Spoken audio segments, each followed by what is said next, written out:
አሁን ብዙ ወንዶች በቃ ተወኝ ስትል ሚስት በቃ ተወኝ አታናግረኝ ተወኝ ምናምን ስትል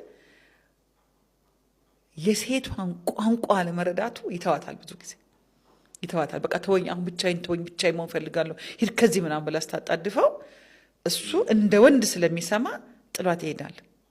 300 ሴቶችን ተጠይቀው 300 ሴቶች ውስጥ አንድ ሴት ብቻ ናት ጥሎኝ እንዲሄድ ፈልጋለሁ በቃ እኔ ብቻዬን ተወኝ ካልኩት ብቻዬን እንዲተወኝ ነው ፈልገው።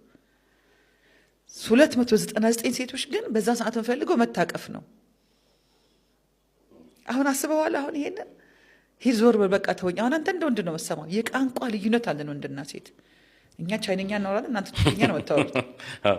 ገባ? ትተኸኝ ሂድ ካለች ቁጭ በል ነው። እስቲ ትተኸኝ ሂድ ስለው ታግሶ እኔ ምንም ብሆን ቁጭ ብሎ አባብሎኝ ችሎ የለም ነው እንጂ እኔ ባለ መጀመሪያ ጊዜ ይሄንን ስነግረው እኔ እኮ ስቆጣ ጥለኝ እንዴት ይዛልፈልገ ወላሂ እንደዚህ ቀንድ አውጥተሽ ስትመጪ እንዴት ነው የምትታቀፊ? ቀንዱ ራሱ በቃ ቀንዱን እርሳው። እኔ የምፈልገው ጥለኝ እንዴት ገብቷል አይደል? በጣም ዲስከቨሪ ይፈልጋል ነገርየው። ምንድነው ብዙዎቻችን የምንፈልገው ስሜታዊ በምንሆን ሰዓት አሁን ልጆችን ቤት ውስጥ እስቲ በቃ ተይኝ ማማ ምናምን ሲሉ አተዋቸውም እኮ በተለይ ሴት ውስጥ እኮ የሚገርም ሙቀት አለ አይደል? ቅፍ አድርጋህ በቃ አይዞ ልጄ እንደዚህ እኮ ነው እንደዚህ ነው በቃ ይቅርታ ከዛ እኮ ይረጋጋል። አንዳንዴ ይሄን እንፈልጋለን።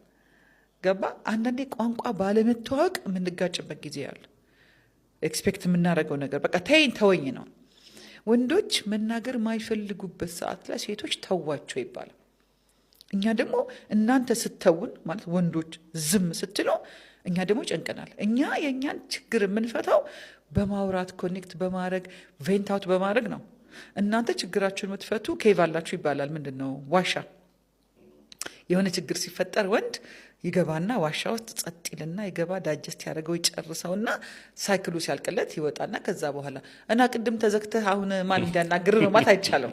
ኦኬ አሁን ወንድ ነው እሱ ኬቭ ውስጥ ገባ። የሱ ፕሮብለም ሃንድል የሚያደርግበት መንገድና እኔ ችግር ሃንድል የማደርግበት መንገድ ይለያያል። እነዚህን ሁሉ ቋንቋችን ከተለያየ ሌላ የሰራነውን አንድ ሪሰርች ልንገርህ። አሁን ሴቶች በሚገርም ሁኔታ የፊሊንግ ሰዎች ነን። በጣም በስሜት መነጋገር እንችላለን።